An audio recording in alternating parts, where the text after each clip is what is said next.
ETV के सभी प्यारे दर्शकों का योग मंत्र में स्वागत है। मैं योग गुरु डॉक्टर महेंद्र सिंह और मेरे साथ में है मेरी सहयोगी गुंजन। आज हम करेंगे प्रसारित पादोत्तानासन का अभ्यास, लेकिन इससे पहले एक बार फिर से देखेंगे कल हमने जिस आसन का अभ्यास किया था। इस अभ्यास को करने के लिए सबसे पहले पीठ के बल लेट जाएंगे, शरीर को बिल्कुल एक सीध में करते हुए लेट जाएंगे। दोनों पैर मिले हुए अर्थात एड़ी और पंजे इस आसन को करते समय बिल्कुल मिले रहेंगे। दोनों हाथ की हथेलियों को थाइस के पास में रखेंगे। अब धीरे धीरे पैर का पंजा आगे पीछे आपका होता जाएगा। कमर से शरीर को हिलाएंगे इस तरह से आगे और पीछे की ओर, और नितंबों का दबाव हल्का सा जमीन की ओर बनाए रखेंगे, सतह पर बनाए रखेंगे और ध्यान रखेंगे घुटनों से पैर को ऊपर नहीं उठने देंगे। पैरों को बिल्कुल सीधा रखते हुए इसका अभ्यास हम करेंगे और पूरी एकाग्रता कमर वाले भाग पर, नितंब वाले भाग पर रखते हुए इस आसन का अभ्यास करेंगे। घुटनों से पैर को बिल्कुल ऊपर नहीं उठने देंगे, पैरों को जमीन की तरफ दबा के रखेंगे अर्थात जो काफ मसल्स है, जो नीज मसल्स है, उनको नीचे की ओर कंप्रेस करते हुए, दबाते हुए इसका अभ्यास करते रहेंगे। इसका अभ्यास जब हम करेंगे तो पैर का पंजा एक के आगे एक पीछे होता जाएगा और ध्यान रखिए कमर से ऊपर वाला भाग ज्यादा मूवमेंट नहीं करें अर्थात ज्यादा नहीं हिले। केवल नितंब और कमर वाला भाग ही आपका आगे पीछे होता रहे और श्वास की गति इसमें सामान्य बनाए रखें। हल्का सा नितंबों का दबाव जमीन की या सतह की तरफ बनाते हुए इसका अभ्यास हम करते रहेंगे। धीरे धीरे गति को बढ़ा सकते हैं। जब गति बढ़ेगी तो धीरे धीरे पैर का पंजा आगे पीछे, एक दूसरे पैर का पंजा आगे पीछे होता रहेगा और हाथ की हथेलियों का दबाव भी जमीन पर बनाए रखें। रिलैक्स करें। प्रसारित पादोत्तानासन के करने के लिए सबसे पहले अपने स्थान पर खड़े हो जाएंगे। दोनों पैर मिला के रखें। दोनों हाथ थाइस के पास में रखेंगे। शरीर को बिल्कुल सीधा रखें एक सीध में। अब धीरे धीरे दोनों पैरों में फासला बढ़ाते रहें अर्थात दोनों पैरों में अधिकतम फासला कर लेंगे। शरीर का संतुलन भी बनाए रखेंगे। अब धीरे धीरे दोनों हाथ की हथेलियों को जमीन की ओर लेकर आएंगे अर्थात हथेली पूरी टिक जाए, इस अवस्था में आ जाएं। नीचे देखें, पूरा नीचे देखकर आंखें कोमलता से बंद कर लें और कुछ समय के लिए बना के रखें अपने आप को इसी स्थिति में। धीरे धीरे वापस दोनों हाथों को रिलैक्स करें पहले और दोनों पैरों में भी फासला कम करते हुए सामान्य कर लें श्वास को। एक बार फिर से देखेंगे, ध्यान रखें जब दोनों पैरों में फासला करें तो अपनी क्षमता के अनुसार ही करें। ऐसा नहीं कि दोनों पैरों में बहुत ज्यादा फासला करते रहें और आपके शरीर में कंपन होने लग जाए, पैरों में कंपन होने लग जाए। इससे बढ़िया है पैरों में थोड़ा फासला कम कर सकते हैं अर्थात अपनी क्षमता अनुसार ही करेंगे। दोनों हाथ की हथेलियों को धीरे धीरे आगे की ओर लेकर आएंगे श्वास को निकालते हुए। हाथ की हथेलियों को पूरा टिका दें, नीचे देखें, आंखें कोमलता से बंद कर लें और इस दौरान चेहरे की मांसपेशियों को बिल्कुल ढीला रखेंगे। शरीर का संतुलन बनाए रखेंगे अर्थात शरीर में कंपन नहीं होने देंगे, पैरों में कंपन नहीं होने देंगे और श्वास की स्थिति को भी सामान्य रखेंगे। अब धीरे धीरे पैरों में फासला कम कर लेंगे और रिलैक्स करेंगे। बेहद उपयोगी है ये प्रसारित पादोत्तानासन का अभ्यास।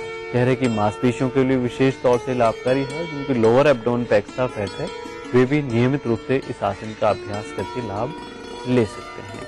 आज का योग मंत्र है, मनुष्य को प्रकृति के साथ छेड़छाड़ नहीं करनी चाहिए, क्योंकि मनुष्य प्रकृति के साथ छेड़छाड़ करेगा तो उसके शरीर में किसी न किसी प्रकार का रोग अवश्य आएगा और जहाँ शरीर रोगग्रस्त है वहाँ सुख, शांति और आनंद कहाँ। इसलिए मनुष्य को प्रकृति के साथ खिलवाड़ बिल्कुल भी नहीं करना चाहिए। तो आज के लिए बस इतना ही।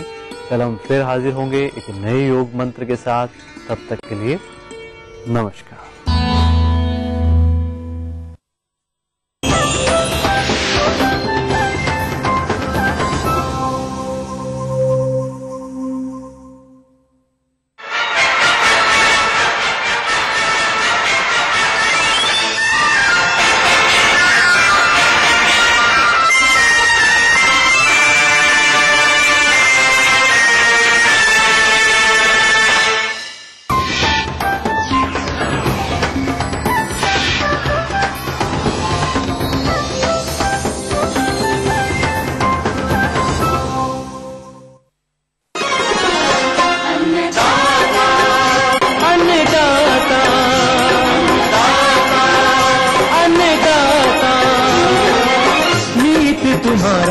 अन्नदाता, पग पग पर है संग तुम्हारे अन्नदाता। लहू किसानों का बन के पसीना सींचता है धरती का सीना। मेहनत का तेरी हक दिलवाने, नई तकनीक नई खोज बताने। पशुधन को गुणवान बनाना, पौध सुरक्षा को सिखलाना, खेती के सब गुर समझाने, भारत का सरताज बनाने। आठों पहर है संग तुम्हारे अन्नदाता, अन्नदाता। सुप्रभात, स्वागत है आज के अन्नदाता कार्यक्रम में। आइए जानते हैं क्या है आज के मुख्य अंश। बांस की नर्सरी कैसे तैयार करें?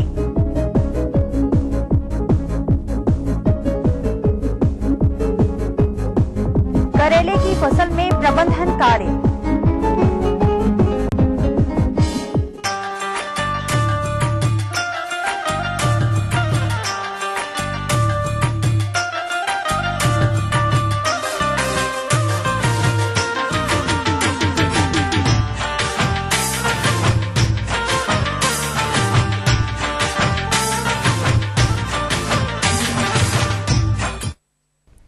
बांस एक बहुउपयोगी पौधों का समूह है जो लोगों को पारिस्थितिकीय, आर्थिक एवं आजीविका की सुरक्षा प्रदान करता है। ये पूरे देश के वन क्षेत्रों में 12.8% क्षेत्र को घेरता है। बांस का महत्व विभिन्न उद्योगों को कच्चा माल उपलब्ध कराने के साथ साथ पूरे देश में इसकी घरेलू उपयोग की बढ़ती हुई मांग को देखते हुए अब इसे कृषि भूमि पर भी बड़े पैमाने पर उगाना आवश्यक हो गया है। बांस की इसी बहुउपयोगिता एवं इसमें छिपे विकास की अद्भुत संभावनाओं को देखते हुए इसे पूरे देश में वृहद पैमाने पर उगाने एवं इसका विकास करने के लिए राष्ट्रीय बांस मिशन का उद्भव हुआ है।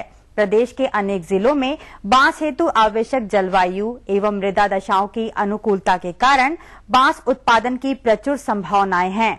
उत्तम गुणवत्ता की पौध सामग्री उगाने एवं प्राप्त करने हेतु विभिन्न प्रकार की नर्सरियां विकसित करने वाले किसानों को राष्ट्रीय बांस मिशन के तहत आर्थिक सहायता भी उपलब्ध करवाई जा रही है। अतः किसान भाइयों, आप भी इस योजना से जुड़कर लाभ उठा सकते हैं। इसी के मद्देनजर आज हम आपको दे रहे हैं बांस की नर्सरी तैयारी पर विस्तृत जानकारी। तो देखिए कार्यक्रम की यह प्रस्तुति। किसान भाइयों, बांस की नर्सरी उगाने हेतु सर्वप्रथम बीज की आवश्यकता होती है। उसके बाद नर्सरी बेड का निर्माण किया जाता है। नर्सरी बेड की चौड़ाई लगभग 1 मीटर, लंबाई 10 मीटर एवं गहराई 30 से 40 सेंटीमीटर रखी जाती है। प्रति बेड में हम सड़ी गोबर की खाद 20 kilogram, 1 kilogram single super phosphate ठीक से मिलाकर उसके उपरांत जमीन की सतह से 1 फुट ऊपर बेड का निर्माण किया जाता है। उठी हुई नर्सरी बेड, जिसे रेस बेड भी कहा जाता है, बनाया जाता है ताकि जो बांस का राइजोम हो या बांस की जड़ें हो वो भली भांति से बढ़ सके और तैयार हो सके। बांस रोपण तैयार करने के लिए 1 एकड़ में 200 ग्राम बीज की जरूरत पड़ेगी। बीज को बोकर उसको जितना बीज की मोटाई है उतना मोटा उसमें मिट्टी के परत बिछा देना चाहिए। बुआई के उपरांत उसे पुआल से ढक देना चाहिए और गर्मियों के मौसम में प्रतिदिन सिंचाई करते रहना चाहिए। जैसे ही बांस के बीजों में अंकुरन आ जाता है उस पुआल को हटा दिया जाता है। जैसे जैसे पौधे 2 से 3 इंच बड़े हो जाते हैं पुनः उसमें 2 किलोग्राम डीएपी डाल दिया जाता है। एक बेड में 2 किलोग्राम डीएपी पर्याप्त होता है।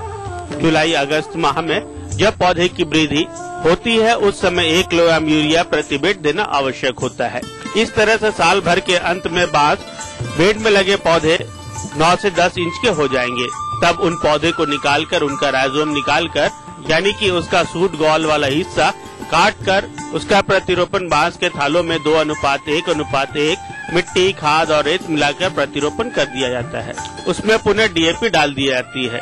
जैसे ही बांस के जो राइजोम है उनमें कल्ले फूटने लगते हैं, प्रतिरोपण के उपरांत उसे 3 से 4 फुट तक बड़ा होने देना चाहिए। बेड में जैसे इस वर्ष बीज बोया गया है वह पौधा अगले वर्ष जुलाई में यानी कि 1 वर्ष बाद तैयार हो जाएगा।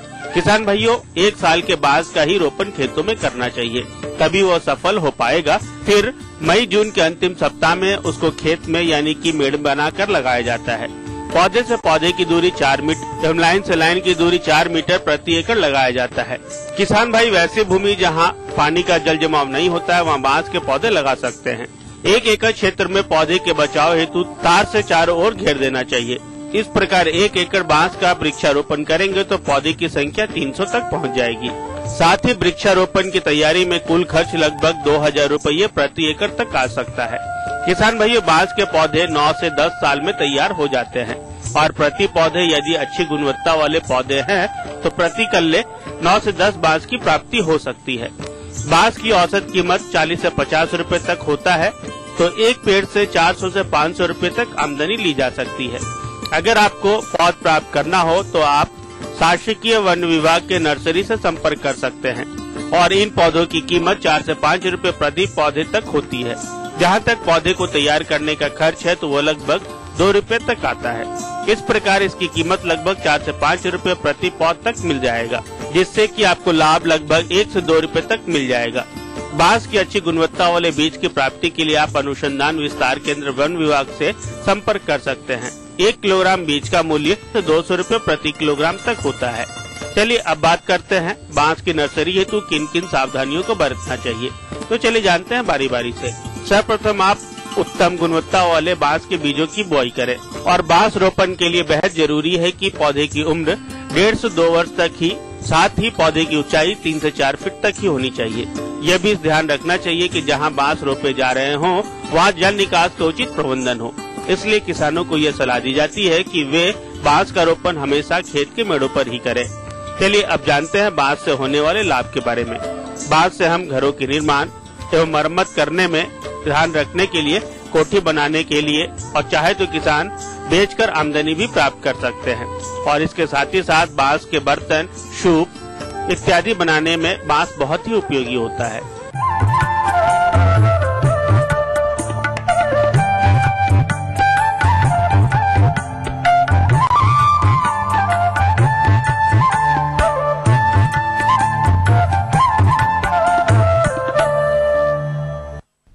सब्जी वर्गीय फसलों के अंतर्गत करेले का महत्वपूर्ण स्थान है, जिसकी खेती करके हमारे अनेक किसान भाई अच्छा लाभ कमाते हैं।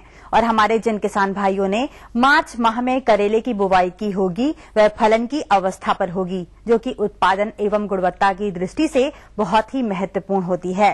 क्योंकि गर्मी का मौसम चल रहा है, अतः हमारे किसान भाइयों को चाहिए कि वे इसमें समय समय पर किए जाने वाले प्रबंधनों जैसे खरपतवार प्रबंधन, उर्वरक एवं सिंचाई प्रबंधन एवं पौध संरक्षण आदि पर विशेष ध्यान दें। लेकिन प्रायः देखने में आता है कि हमारे किसान भाई इन कार्यों पर कोई विशेष ध्यान नहीं देते हैं, जिस कारण हमारे किसान भाइयों को कम एवं निम्न गुणवत्ता युक्त उपज प्राप्त होती है।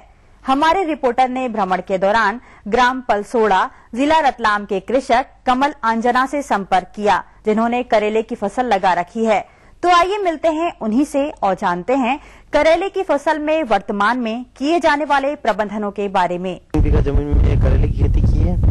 इसके लिए सबसे पहले हमने बीज की जुताई करी, जो कतार से कतार की दूरी 4 फीट रखी और बीज से बीज की दूरी का भी 4 फीट है। और ये लगभग 2.5 महीने की फसल हो चुकी है और अब इसमें उत्पादन प्रारंभ हो चुका है। इसमें खरपतवार प्रबंधन के लिए निंदाई गुड़ाई की जाती है। ये गर्मी की फसल होने के कारण इसमें ज्यादा खरपतवार नहीं हो पाता है।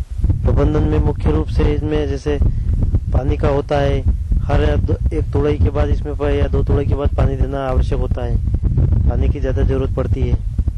इसमें कम से कम 8 दिनों के अंदर सिंचाई करनी होती है। ज्यादा दिनों में सिंचाई करने पर इसका उत्पादन घट जाता है और फसल में बीमारियों का प्रकोप ज्यादा होता है। खाद इसमें हम 1 या 2 बार देते हैं। मुख्य रूप से DAP और पोटास वगैरह दे देते हैं। ये हम 20 किलो से 25 किलो प्रति बीघा के हिसाब से देते हैं DAP और 5 से 10 किलो बीघा के हिसाब से पोटास दे देते हैं। इसमें कई प्रकार के रोग आते हैं, जैसे वायरस आता है और इसमें डाउनी आती है, ब्लाइट आता है।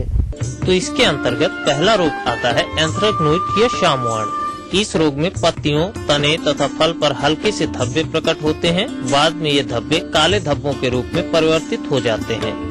इसकी रोकथाम के लिए फसल में रोग के लक्षण दिखाई देने पर मैंकोजेब 0.25% का छिड़काव करना चाहिए। दूसरा रोग है चूड़ी फफूंदी रोग। रोगग्रस्त पौधे के तने, पत्तियां व सभी भागों पर सफेद चूर्ण दिखाई देता है। इससे पत्तियां व तना पीला पड़ जाता है तथा पत्तियों का आकार विकृत हो जाता है। इसकी रोकथाम के लिए रोग के लक्षण दिखाई देने पर कैराथेन 0.1% या कैलेक्जिन 0.05% का 10 दिन के अंतराल पर 2 या 3 छिड़काव करना चाहिए। डाउनी मिल्ड्यू या मृदु रोमिल आसिता। पत्तियों की ऊपरी सतह पर पीले धब्बे दिखाई देते हैं तथा नीचे की सतह पर कवक की वृद्धि दिखाई देती है। इसकी रोकथाम हेतु मैंकोजेब 2 ग्राम दवा प्रति लीटर पानी की दर से घोल बनाकर छिड़काव करें। विषाणु रोग। विषाणु रोग माहू आदि रस चूसने वाले कीटों से फैलता है। रोग का प्रकोप होने पर पत्ती की लंबाई चौड़ाई कम होकर ग्रसित पौधों के फल भद्दे रंग के व बेडौल हो जाते हैं। पत्तियों की शिराओं के बीच हरा व पीला रंग देखा जाता है। इस रोग का प्रकोप हो जाने पर कोई प्रभावी नियंत्रण उपाय नहीं है, अतः रोकथाम हेतु रोगग्रस्त पौधों को निकालकर जला देना चाहिए। फसलों पर किसी उपयुक्त कीटनाशक जैसे डाइमेथोएट 1 मिलीलीटर दवा प्रति लीटर पानी की दर से घोल बनाकर छिड़काव करें, जिससे इसके वाहक रस चूसने वाले कीटों का नियंत्रण हो सके। पौधों की फल वाली अवस्था पर फल मक्खी का आक्रमण होता है और यह मक्खी अपने डंक के द्वारा फलों के अंदर अंडे दे देती है और अंडे से निकलने वाले मैगट फलों को अंदर ही अंदर खा के खराब कर देते हैं। बाहर से देखने पर फल बिल्कुल सूखने लगता है और फल को तोड़कर देखने पर फल पूरा अंदर से सड़ा हुआ दिखाई देता है। इसके नियंत्रण हेतु प्रभावित फलों को भूमि में गहरा गाड़ कर नष्ट कर दें। मैलाथियन 50 EC या डाइमेथोएट 30 EC का 1 मिलीलीटर दवा प्रति लीटर पानी की दर से घोल बनाकर छिड़काव करें। इसके बेहतर प्रबंधन हेतु शीरा या शक्कर के 1 लीटर घोल में मैलाथियन 50 EC 10 मिलीलीटर मिलाकर प्रलोभक तैयार करें और इसे प्यालों में 50 से 100 मिलीलीटर प्रति प्याले में डालकर खेत में कई स्थानों पर रखें। इससे मक्खियां इस प्रलोभक में गिरकर नष्ट हो जाती हैं और उनके नियंत्रण में सहायता मिलती है। इस प्रकार किसान भाइयों, कद्दू वर्गीय फसलों की फसल सुरक्षा हेतु अगर बताई गई प्रबंधन तकनीकों को अपनाया जाए तो आप अपनी फसल को इन रोग कीटों से बचाते हुए अच्छा उत्पादन प्राप्त कर सकेंगे। कार्यक्रम में अभी बाकी हैं कुछ और रोचक जानकारियां, लेकिन उससे पहले लेते हैं एक छोटा सा विराम।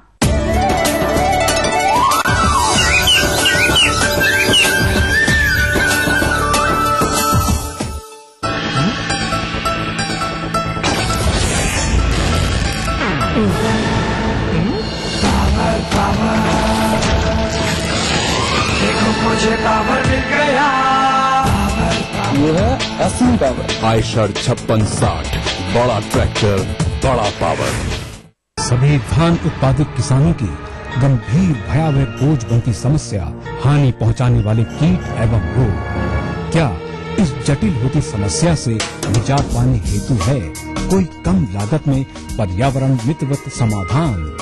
जी हाँ, ईटीवी अन्नदाता आपके सामने प्रस्तुत करता है धान में समेकित नाशी जीव प्रबंधन VCD के रूप में।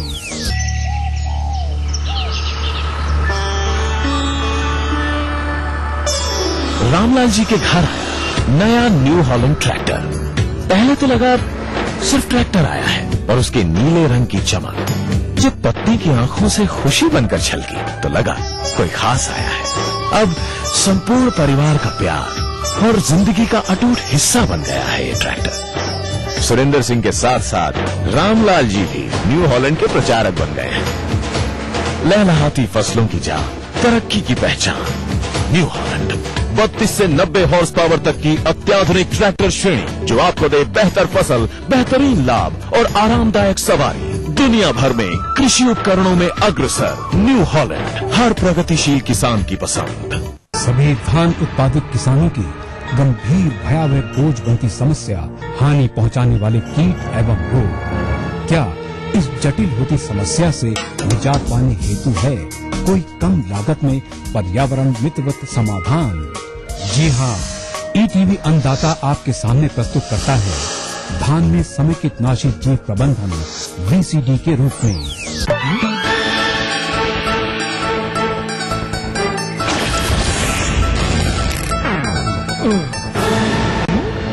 पावर पावर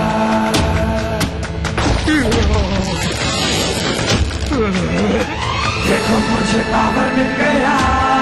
आयशर 5660, बड़ा ट्रैक्टर, बड़ा पावर।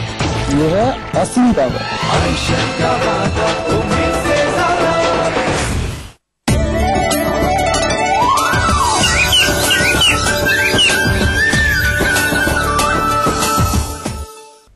विराम के बाद अन्नदाता कार्यक्रम में आप सभी का पुनः स्वागत है।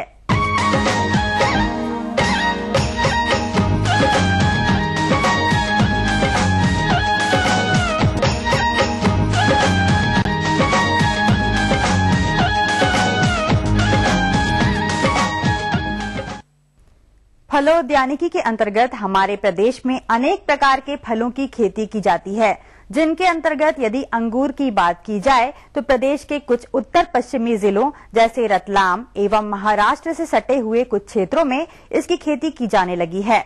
हमारे अधिकांश किसान भाई इस फसल में कटाई छटाई का कार्य संपन्न कर चुके होंगे और उनमें वर्तमान में नई नई पत्तियां निकल रही होंगी। अतः हमारे किसान भाइयों को चाहिए कि वे अपने अंगूर के उद्यान में कुछ प्रबंधन कार्य जैसे सिंचाई, उर्वरक एवं पौध संरक्षण आदि को अवश्य अमल में लाएं। अगर आपने इन कार्यों पर लापरवाही की तो आगामी समय में आपको अंगूर के उद्यानों से अधिक एवं गुणवत्तायुक्त उत्पादन नहीं मिल पाएगा। हमारे रिपोर्टर ने भ्रमण के दौरान ग्राम बरबोदना, जिला रतलाम के एक कृषक शांतिलाल पाटीदार से संपर्क किया, जिन्होंने अंगूर का उद्यान लगा रखा है। तो आइए मिलते हैं उन्हीं से और जानते हैं कि वे अंगूर के उद्यान का प्रबंधन किस प्रकार से करते हैं। मैं शांतिलाल पाटीदार, गांव बरबोदना का रहने वाला हूं और मैंने 4 बीघे के और मैंने 10 ट्राली गोबर खाद इसमें डाली है और उसके बाद सुपर फास्फेट 10 बोरी, 4 बोरी DAP, 1 बोरी यूरिया इसमें डाला है। किसान भाइयों, अंगूर की फसल में अप्रैल माह में खाद व उर्वरक देते हैं, परंतु यदि आप अप्रैल माह में उर्वरक नहीं दे पाए हैं तो आप अभी पौधों की उम्र के अनुसार खाद व उर्वरक दें, जो कि इस प्रकार।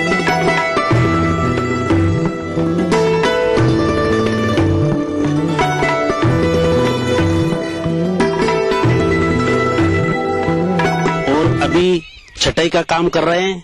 किसान भाइयों, जहाँ तक इसकी कटाई की बात है तो फलन के उपरांत अंगूर के बेलों की कटाई छटाई करना अति आवश्यक है। समय पर कटाई छटाई न करने पर उपज में काफी कमी आ जाती है। किसान भाइयों, कटाई छटाई करते समय कुछ आवश्यक बातों का ध्यान रखना चाहिए, जिसमें सर्वप्रथम है किस्मों के अनुसार तृतीय शाखाओं पर, जो कि 1 वर्ष की पुरानी होती, उनके करीब 60% केंद्र पर 3 कलिकाओं की संख्या, किस्म परलेट में 4 से 5, थॉमसन सीडलेस व ब्यूटी सीडलेस में 5 से 8 रखनी चाहिए, जिससे तने में और शाखाएं निकलती हैं। ऐसी शाखाओं को जो कमजोर एवं रोगग्रस्त हों उनको काट देना चाहिए।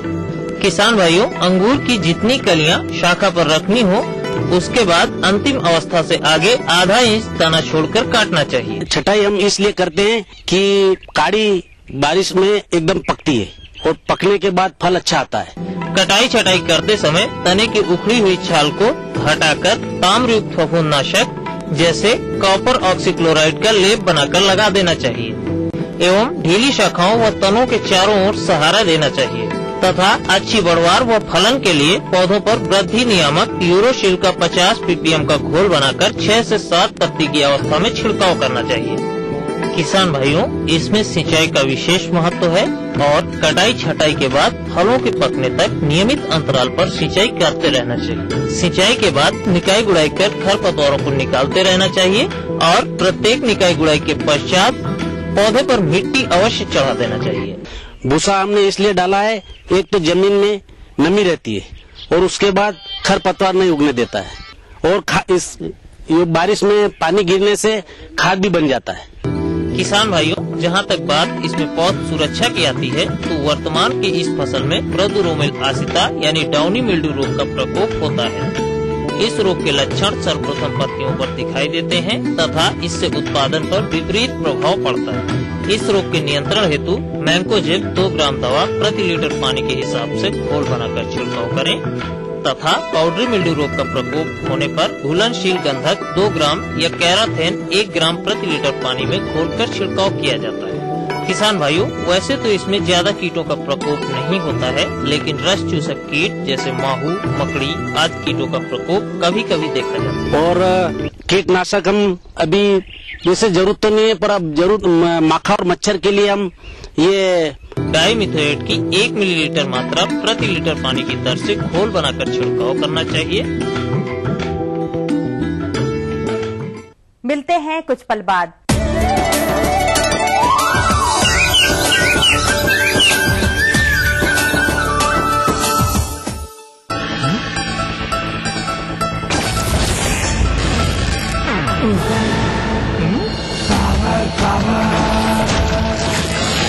देखो मुझे पावर मिल गया। ये है असली पावर। आयशर 5660, बड़ा ट्रैक्टर, बड़ा पावर। सभी धान उत्पादक किसानों की गंभीर भयावह बोझ बनती समस्या हानि पहुंचाने वाले कीट एवं रोग। क्या इस जटिल होती समस्या से निजात पाने हेतु है कोई कम लागत में पर्यावरण मित्रवत समाधान? जी हाँ, ईटीवी अन्नदाता आपके सामने प्रस्तुत करता है धान में समेकित नाशी जीव प्रबंधन VCD के रूप में। रामलाल जी के घर आया नया न्यू हॉलैंड ट्रैक्टर। संपूर्ण परिवार का प्यार और जिंदगी का अटूट हिस्सा बन गया है ये ट्रैक्टर। लहलहाती फसलों की जान, तरक्की की पहचान। न्यू हॉलैंड, हर प्रगतिशील किसान की पसंद।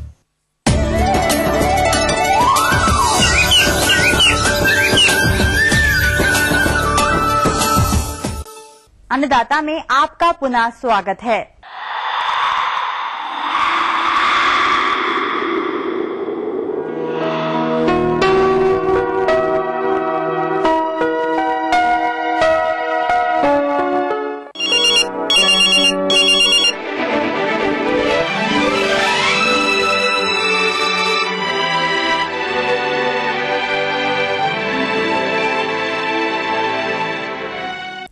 अब समय हो गया है आपके प्रश्नों के जवाब का।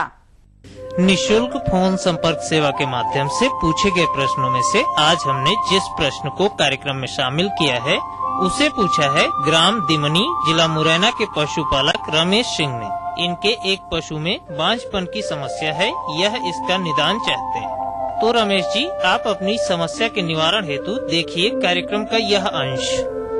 पशुओं में बांझपन ये एक अत्यंत ही ज्वलंत समस्या है जो कि हमारे पशुपालक भाई इससे रूबरू होते रहते हैं। मादा पशुओं में बांझपन अनेक कारणों से हो सकते हैं, इसके लिए कोई एक कारण उत्तरदायी नहीं होता है।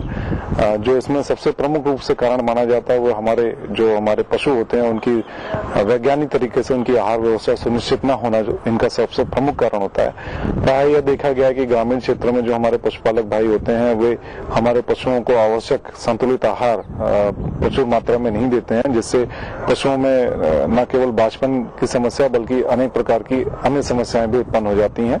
ये अत्यंत आवश्यक है कि हम अपने पशुओं को संतुलित आहार अवश्य दें। संतुलित आहार वो आहार होता है जिसमें आवश्यक सभी पोषक तत्व जैसे कि प्रोटीन, विटामिन, खनिज मिश्रण इत्यादि प्रचुर मात्रा में उपलब्ध होते हैं, जो हमारे पशुओं की शारीरिक क्रिया बनाए रखने के साथ साथ उनकी उत्पादन क्षमता को भी बनाए रखते हैं।